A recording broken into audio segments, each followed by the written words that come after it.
All right, Daily Ticker time on a Tuesday, brought to you as always by our great friends at Pelican Brewing Company. Their Hard Hops presents today's Daily Ticker. Discover Hard Hops Blackberry Hop-Infused Hard Seltzer and experience your hops differently. Let's talk about the big game of the weekend with our good friend Adam Rittenberg of ESPN. At ESPN Rittenberg on Twitter, senior college football writer for ESPN. Adam, good morning to you. The thing that you can kind of blanket say about so many teams in college football is they haven't played anybody, and that's certainly true in Oregon and Penn State.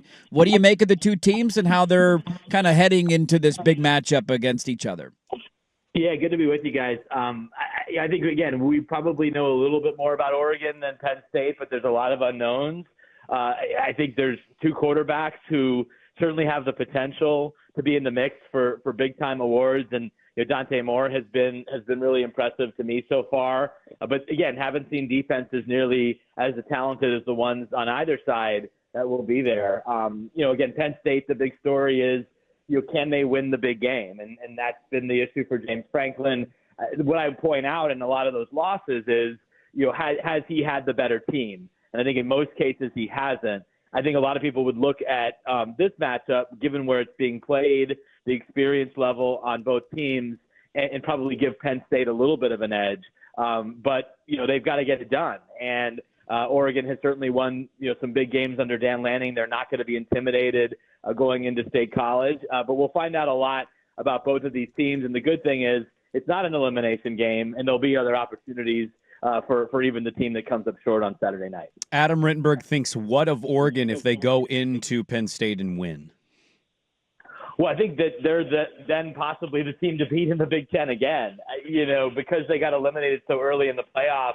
People forgot what they did during the regular season, which was beat Ohio State and win the Big Ten and go undefeated. And if they were to win this game, there wouldn't be a more impressive win anywhere in the country this year. LSU's win at Clemson has been invalidated given what's gone on with Clemson lately. Miami has a nice win over Notre Dame, but that was at home, and Notre Dame lost the second game. So I don't think there would be a better win in college football than if the Ducks can go into State College because of who's on this Penn State team. Penn State may not turn out to be a great team. We don't know yet, but look at who's at quarterback. Look at who their coaching staff is. Look at their star power on the defensive side of the ball. So this would really change how a lot of us are viewing this Oregon team nationally and say, hey, they're not just a team that can get back to the playoffs. They're a team that can make a run, unlike last year, and certainly contend for the national championship. Is there one or two things that you're looking for in this game, whether it be a weakness or a strength or a matchup, just one or two identifiers that you're trying to point out and say this might end up deciding the outcome of it? Well, I think Oregon's offensive line being able to protect Dante is critical because this is a very, very good defensive front for Penn State. Even though Abdul Carter's no longer there, he's in the NFL, obviously. Deni Dennis Sutton, anyone who watched the college football playoff was noticing Deni Dennis Sutton as much or more than Abdul Carter. So, having him, Zane Durant's one of the better interior linemen in college football. Getting Zariah Fisher healthy, it seems like going into this game. So that's a pretty full-strength defensive line with a coordinator in Jim Knowles, who certainly has faced Oregon a couple of times. Last year once didn't go well for him. The second time it went extremely well for him. So I think that matchup, the Jim Knowles-Will Stein matchup, but also just the Penn State defensive front against Oregon's offensive line, which, again, was a signature position group under Mario Cristobal and has been a signature position group under Dan Lanning as well. Another big one up north here in the Pacific Northwest is going to be Ohio State coming to Seattle. Huskies haven't fared rather well against number one ranked teams, but it's a big opportunity coming off a 59-point Apple Cup win. High-powered offense with some questions on defense. What are you expecting to see from Jed Fish and the Huskies year two hosting an Ohio State team coming in number one? Well, I expect to see points. I mean, Ohio State, we saw what they did against Texas, obviously, in the opening game, but Texas has had some problems after that point. And not to say that Ohio State isn't a good defense. I think they're a very good defense. This is a much better offense, at least from what I can tell, that they're facing, especially on the road this week. In talking with Jed Fish in the preseason, Jimmy Doherty, their offensive coordinator, I know there's a lot of optimism about what they can be offensively, and you'd be hard-pressed to find a better triple threat right now around the country than Damon Williams Jr., Jonah Coleman, who, again, people need to realize how good he is and what he can be for Washington this year. And then Denzel Boston at receiver. I know they have other receivers that can attack. So this will be a really good opportunity to see just how good this Ohio State defense with Matt Patricia leading the way can be on the road.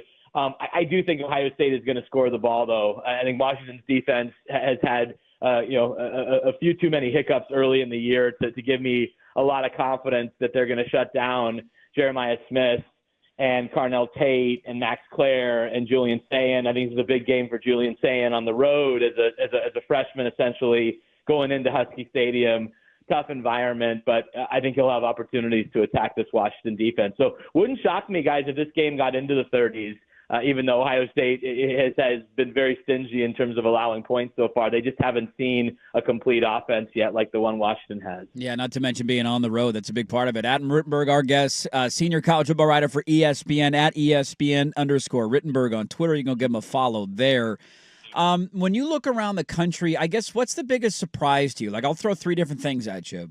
The implosion of Oklahoma State and what has transpired there, maybe seeming like the writing's on the wall, it's over. Luke Fickell has been a disaster at Wisconsin, and their fans were yelling to fire him throughout the entire game as they get smoked at home by Maryland. Good time to give an extension. And then the Dabo thing, like how do we avoid the Dabo elephant in the room? Like, what do you make of some of these disastrous starts for respected or once respected head coaches? Well, if you're asking who's most surprising, it's the Dabo thing because, they were set up as a team that a lot of us thought was a clear favorite in the ACC after winning that conference, kind of a backdoor conference win last year, but they still did it. And you looked at what they had coming back on the defensive line, at quarterback, at receiver, at some of the positions that they've traditionally been strong. And, yeah, it's been a meltdown. I mean, that performance against Syracuse, there was nothing fluky about it. They were humbled on their home field, and I think that's why you saw the reaction from Dabo and even yesterday, still trying to climb out of a place he hasn't been in a long time as a head coach. The other two situations, again, I covered Oklahoma State's regular season finale at Colorado last year, and it was one of the worst games I've ever watched. Colorado didn't even play well, and they won 52-0. I mean, I think they were sacked. Shadur was sacked like 7 or 8 times. It didn't matter because Oklahoma State had just given up, and it was just a brutal watch. Anyway, so that was my mistake for going to that game. But I guess my point is I'm not shocked that Oklahoma State is still trying to figure it out, and it probably will result in new leadership there. I think it's an athletic department as a whole that's looking for a pivot, and that pivot will likely come here in the next few weeks or months. So, and then in Wisconsin, yeah, it's just we all thought that Luke Fickell was going to be that hire to take Wisconsin from the land of very good to elite. And it's been just the opposite. And part of that is, a string of quarterback injuries that they continue to have with Billy Edwards Jr. now, the latest. Part of it was a bad decision to try to go to the air raid his first 2 years. And that just isn't going to work at Wisconsin. And they're paying the price for that. And also the league has gotten tougher. And they were a team in the Big Ten West, and sometimes you didn't have to play Ohio State or Michigan, but you also never have to worry about Oregon or Washington or USC or any of these other teams. So it's just been a combination of factors that has put Wisconsin, really in its most vulnerable position in a generation. They haven't been this down as a program in a very long time. I'm putting you a little against it here, and I should have texted this to you when I reached out to see if you could hop on, but my co-host has his Dirty poll, his top 12 teams of college football, since his nickname is Dirt. I'm curious if we can get Rittenberg's top 12 rankings. Who would your top 12 teams in college football, if you were to try to guess the 12 best teams in the sport that'll eventually get to the playoff, who would Adam Rittenberg put on that list? Oh, so we're doing playoff, or we're just doing top 12 anywhere? Yeah, because those are different, because then you got group of 5 included and conference champions. Let's exclude the Memphises and the Tulanes for now. Who would your top 12 teams be? Yeah, so we do a power ranking, so I can try to throw this together every week. So I think my latest power ranking, I don't know if I'm getting this completely right, but it was Ohio State 1. I think I actually went Georgia 2, Miami 3, but you could make a case for Miami being 2. And then Georgia, and then certainly then there's that group with with Penn State and Oregon and Oklahoma. I like Oklahoma. I still don't think that they're elite, but they've made a major stride this year with Ben Arbuckle and Don Matier coming in from Washington State. Then I think Florida State, Texas A&M, Indiana. I think what Indiana did last week, and I witnessed it, was remarkable. So it was like at us to 10. I think Texas Tech. I just talked with Joey McGuire this morning. He's really excited about his team. And then at 12, I think you could probably go Ole Miss. I'm just not sold on Texas, guys. I think that the issues at Texas go beyond Arch. I just don't think that their receivers are elite. I don't know if they're as good at running back as they were last year. They're awesome on defense. And if some of those other position groups can catch up a little bit, they should be fine. But I'm just not ready to put them, into that top 12 just yet. And if I didn't say A&M, I would put them certainly in that mix too. So your elite is Ohio State, Georgia, Miami, and then there's the next tier that Oregon is involved in.